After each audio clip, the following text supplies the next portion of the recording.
Bom dia, pessoal. Hoje, dia 5 de dezembro de 2024. Espero que estejam todos bem e que a palavra de hoje faça bem também aos corações de todos nós. A palavra que nós vamos ler hoje, ela está lá em Mateus 16, tá? Mais uma vez eu vou falar para vocês assim a respeito da interpretação bíblica, como é interessante a gente olhar essas coisas de curiosidade, né? Aqui nós vamos ver Jesus falando do profeta Jonas. Então, um livro do Novo Testamento, o próprio Senhor Jesus se referindo a um livro do Antigo Testamento. Então vale a pena a gente ler Jonas, né? Porque Jesus estava falando dele. Muito interessante. Vamos lá. Vou ler na Bíblia judaica aqui para ficar curiosa a tradução.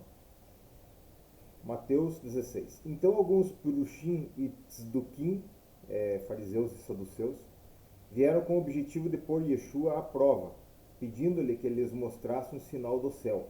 Entretanto, sua resposta foi: quando entardece, vocês dizem vai fazer bom tempo, porque o céu está vermelho.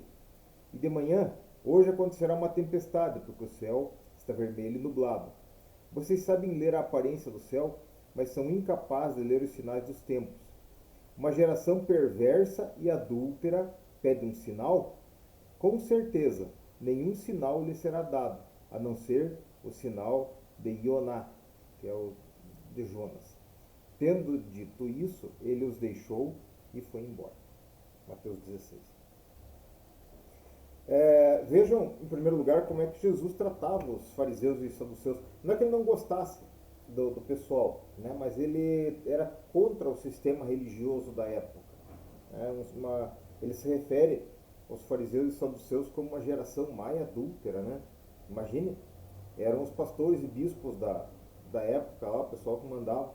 Jesus tratava eles assim. E o desprezo que Jesus dispensava para eles, né? Os deixou e foi embora. Jesus dificilmente deixava alguém assim. Tinha um doente, ele curava, tinha um cego, ele fazia ver e tal, perdoava os pecados, expulsava demônios, né? Ele nunca deixava ninguém assim abandonado. Mas os saduceus, os fariseus, volta e meia ele fazia isso, era raça de víboras e tal, que eles falavam. Então, vejam o seguinte, né? Hoje a gente olha o sistema religioso, como é que ele está se tornando um sistema baseado no sucesso, um sistema baseado na prosperidade, um sistema onde os líderes visam mais a imagem, mais a psicologia, mais as formas de atrair gente para a igreja, né? Vão mudando o formato da igreja. Igreja não precisa de formato, gente. Igreja não precisa de conforto.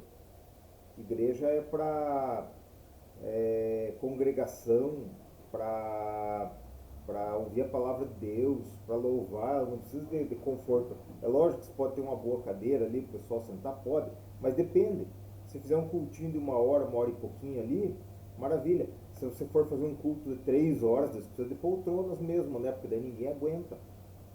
Vê, na escola de ministério, ensinaram para nós com base em pesquisas que ninguém se concentrava mais do que 40 minutos numa palavra. Então 40 minutos seria o máximo que você pode pregar de uma palavra. Talvez 30 seria bom, 20, né? Desde que a palavra tenha consistência e que o Espírito Santo faça ao tocar no coração das pessoas. Então Jesus se levantava contra esse sistema religioso que havia na época, muito parecido com o atual, né? É complicado. Mas ele falou do profeta Jonas. Vamos lá para o livro de Jonas. Jonas era um cara formidável.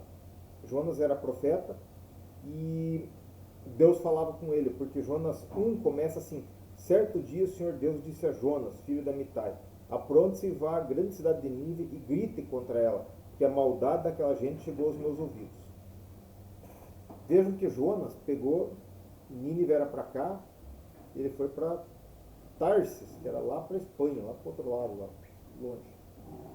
Então, esse pessoal aqui, isso não está aqui na Bíblia, mas é dos livros de história, os assírios, os ninivitas, tinham invadido a cidade, a aldeia de Jonas, matado o pessoal e eles rasgavam o ventre das grávidas, isso que eles faziam, né? Matavam todo mundo, estupravam as mulheres, era um povo terrível. Quando Deus falou por Jonas, para ele ir para Nínive lá e falar contra a cidade, Jonas se apavorou. Ele falou assim, pô, eu vou pregar, eles vão se arrepender e Deus vai perdoar aquele povo, e tudo que eu não quero é que Deus perdoe aquele povo. Pois é, então Jonas fugiu. A história vocês leem no livro de Jonas, que daí a tempestade atingiu o barco, jogaram Jonas no mar, o peixe engoliu o Jonas, daí Jonas orou para Deus, Deus fez o peixe regurgitar ele e tal. E ele foi para Nínive com uma má vontade desgraçada, ele andava pela rua de Nínive, dizendo, ainda 40 dias, deixa eu só ver bem certinho como é que ele falou. Dentro de 40 dias, Nínive será destruída. Essa era a pregação de Jonas. Andava para a rua, dentro de 40 dias será destruído. Ele falou assim, ó, Deus espera que vocês voltem, que vocês se arrependam. Andou por meio lá, fazendo assim, ó. Dentro de 40 dias será destruído. Daí o rei de Nínive viu isso, congregou jejum e tal, se humilhar na presença de Deus, e Deus perdoou aquele povo. E o Jonas ficou bem surdo. Nossa, eu sabia disso. O Senhor é bom e que não se aguenta e que vai perdoar. E daí também vocês têm a história do Jonas que deitou e que daí ficou embaixo de uma planta lá, e daí o bichinho picou a planta secou, e o Jonas estava lá assim, ó, mais ou menos como a gente fica, para mim é melhor morrer do que viver, falava o Jonas. Daí Deus diz, pô, você acha que tá certo ficar com raiva por causa dessa planta? Né? E o Jonas falou, claro que eu tenho razão por estar com raiva, e com tanta raiva que até quero morrer. Né? Deus disse para ele, pô, essa planta cresceu numa noite, noite seguinte desapareceu, você nada fez por ela, nem a fez crescer, e mesmo assim tem pena dela. Então eu, com muita mais razão, devo ter pena da grande cidade de Nínive, onde há mais de 120 mil crianças inocentes e também muitos animais. Aí Deus explica, né, para Jonas, por isso, Jonas, que tem que pregar, e por isso que o pessoal tem que se converter, por isso que a gente tem que ter misericórdia. Você está dando importância para essa planta aí, que você não ajudou nem a fazer ela, nem a crescer e tal, e está dando importância para ela. Como é que eu não vou ter misericórdia desse povo, coitado ali? E a gente, lendo o livro, a gente pode se colocar no lugar de Jonas, né? Às vezes, eu também tenho uma raiva que faço isso, tal, acabou por lá, fez confusão a vida inteira e agora Deus perdoa. Mas se a gente olhar um pouquinho aqui e colocar a gente como ninivita, né? A gente que andava fazendo só coisa errada, aí a gente vê assim, não, de fato tá bom essa história para mim aqui, porque eu também quero ser perdoado. E esse é o nosso Deus, ele restaura, ele perdoa, ele ajuda, né? Desde que a gente se volte para ele, né? Porque aqui os ninivitas não seriam perdoados se não tivessem se humilhado na presença de Deus, né?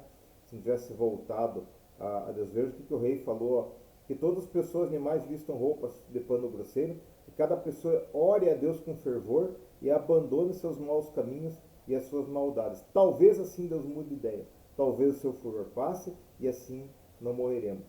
Deus viu o que eles fizeram e como abandonaram seus maus caminhos. Então mudou de ideia e não castigou a cidade como tinha dito que faria. Se vocês pegarem, lembra que eu falei a respeito da hermenêutica bíblica lá, e começar a ler só um versículo e extrair dali uma verdade, vocês vão ficar muito longe dessa verdade que vocês querem alcançar. Porque tem uma palavra que diz assim, Deus não é homem para que se arrependa. E em muitos lugares diz assim, Deus se arrependeu do seu mal e mudou de ideia. Então você não pode pegar um versículo só e tirar ele de contexto. Tá? Ele não é homem para que se arrependa como nós, assim, que faça coisa errada depois se arrependa. Mas ele volta e meia muda de ideia aqui, dependendo da conduta positiva do ser humano. Quando o ser humano se arrepende e se humilha, ele tem o poder de fazer Deus mudar de ideia. É muito lindo isso, porque Deus é bom e Deus não deseja que ninguém se perca, mas Ele deseja que todos se convertam nos seus maus caminhos. Eu acho que essa palavra aqui é muito legal para a gente olhar os nossos corações, porque Jesus, quando estava falando do sinal de Jonas, ele falava da ressurreição depois de 3 dias, né? Que ele estaria também como na barriga do peixe e depois ele também voltaria a viver, né?